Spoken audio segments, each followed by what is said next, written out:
Hello দের, আসসালামু আলাইকুম। আশা করি সবাই ভালো আছেন। আজকে আমরা ডেইলি স্টারের বড় বড় ইংরেজি বাক্যগুলোকে বাংলায় ভেঙে ভেঙে অনুবাদ করে দেখাবো। তো চলুন ভিডিও শুরু করা যাক। সো গাইস, আজকের হেডলাইনটি হচ্ছে ব্রিটিশ বিজনেসেস অর্থাৎ ব্রিটিশ ব্যবসাগুলো লস্ট অর্থাৎ হারিয়েছে 55 বিলিয়ন অর্থাৎ এত বিলিয়ন পরিমাণ ডলার তারা হারিয়েছে টু সাইবার অ্যাটাকস অর্থাৎ সাইবার হামলায় ওভার 5 ইয়ার্স অর্থাৎ গত 5 বছরের মধ্যে সাইবার অ্যাটাকস অথবা সাইবার হামলায় তারা 55 বিলিয়ন ডলার হারিয়েছে। আশা করি বুঝতে পেরেছেন। নেক্সট, এখানে সাবহেডলাইনটি লক্ষ্য করুন, ইমেল কম্প্রোমাইজেস 20%। এখানে কম্প্রোমাইজেস মানে হচ্ছে ভায়োলেশন অর্থাৎ লঙ্ঘন বা ইমেইলের অবৈধ ব্যবহার, অ্যান্ড ডাটা থেফট 18% অর্থাৎ ডাটার যে চুরি সেটা 80%। Are the most common attack methods অর্থাৎ সেগুলাই ছিল অ্যাটাকের মোস্ট কমন মেথডস বা ওয়েস বা পদ্ধতি ফর দিস বিজনেসেস অর্থাৎ এই বিজনেসগুলোর জন্য। স্টেটস দ্য রিপোর্ট অর্থাৎ রিপোর্টে সেটাই উল্লেখ করা হয়েছে। আশা করি বুঝতে পেরেছেন। নেক্সট,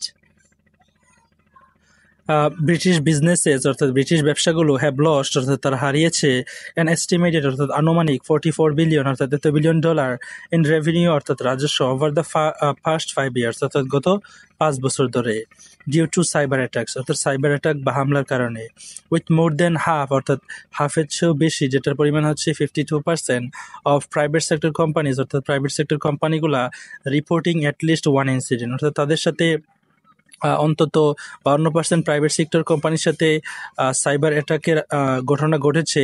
এরকম সংখ্যা হচ্ছে 52% কোম্পানির সাথে, এবং অন্তত তারা একবার এই ঘটনা বা এই পরিস্থিতির সম্মুখীন হয়েছে।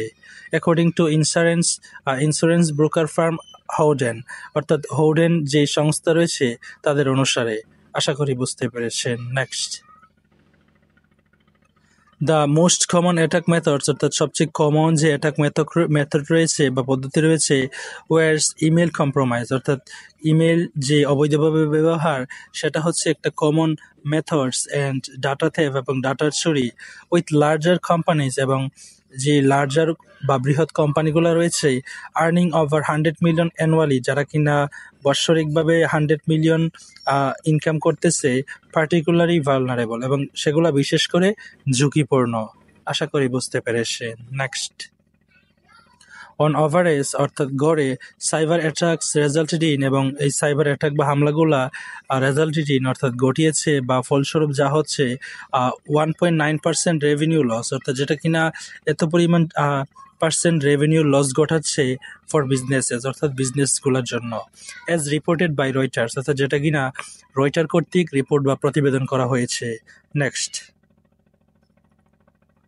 হাউএভার যাই হোক, ডিসপাইট দ্য গ্রোয়িং থ্রেট অর্থাৎ ক্রমবর্ধমান যে থ্রেট বা হুমকি রয়েছে সেটা সত্ত্বেও অনলি 61% অফ কোম্পানিজ অর্থাৎ 61% কোম্পানিগুলা তারা ব্যবহার করে অ্যান্টিভাইরাস সফটওয়্যার অর্থাৎ এই ক্রমবর্ধমান যে থ্রেট বা হুমকি সাইবার অ্যাটাকের হুমকি থাকা সত্ত্বেও 61% কোম্পানি তারা অ্যান্টিভাইরাস সফটওয়্যার ব্যবহার করে, and just 55% have network firewalls in place এবং 55% কোম্পানি তাদের নেটওয়ার্ক ফায়ারওয়ালস অর্থাৎ ডিজিটাল সিকিউরিটি রয়েছে।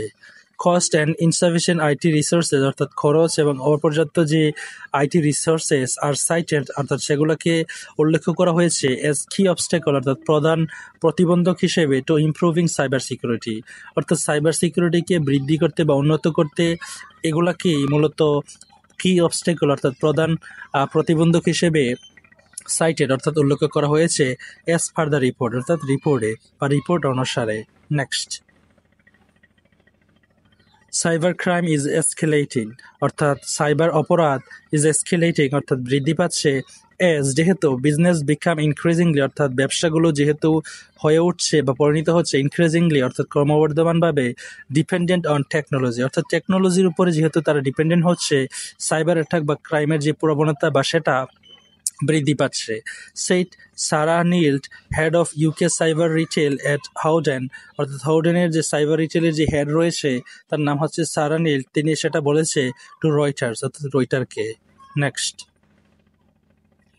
দ্য ফাইন্ডিংস অর্থাৎ এই ফাইন্ডিং বা ফলাফলগুলা বা যে তথ্যগুলো তারা পেয়েছে অন ওয়ার বেস্ট অন অর্থাৎ এগুলা ভিত্তি করে কিসের উপর ভিত্তি করে আর সার্ভে অর্থাৎ একটা সার্ভে বা জরিপের উপর ভিত্তি করে অফ 905 আইটি ডিসিশন মেকার্স অর্থাৎ ডিসিশন 905টি আইটি ডিসিশন মেকারের যে একটা জরিপ সেটার উপর ভিত্তি করে বা ইউগভ অর্থাৎ ইউগভ কর্তৃক ডিসিশন মেকারদের 905টি আইটি ডিসিশন মেকারদের যে সার্ভেটা হয়েছে সেটার উপর ভিত্তি করে এই ফাইন্ডিংগুলো পাওয়া গিয়েছে British internet best market research farm অর্থাৎ সেটা হচ্ছে এখানে ইউগভ সম্পর্কে বলা হচ্ছে এটা হচ্ছে একটা ব্রিটিশ ইন্টারনেট বেস্ট অর্থাৎ ইন্টারনেট ভিত্তিক মার্কেট রিসার্চ ফার্ম অর্থাৎ সংস্থা। আশা করি বুঝতে পেরেছে। Next. So guys, that's all for today. Thank you so much for watching my video till the very end. And if you guys are new over here in my YouTube channel, don't forget to subscribe to my channel. And so guys, I would like to mention one thing. Every time I try to mention this message to you guys, if you want to improve your overall understanding of English, you have to make the habit of reading newspaper every single day, because reading newspaper is the only way can improve your overall understanding, your writing, your speaking, and your every skills regarding English. So try to read newspaper every single day so that you can improve your fluency, accuracy, and writing. And if you cannot comprehend newspaper easily, don't forget to come to my YouTube channel, because I always try to make videos for you guys. And I would like to mention one more thing, like I'm just making videos for you guys for the first time in my life. So obviously I have some inertia to speak in front of camera or making videos. So just excuse my voice, and often I try to put some disturbing words, so don't get infuriated by my words. Just keep listening, keep learning, and stay connected with Language Lighthouse.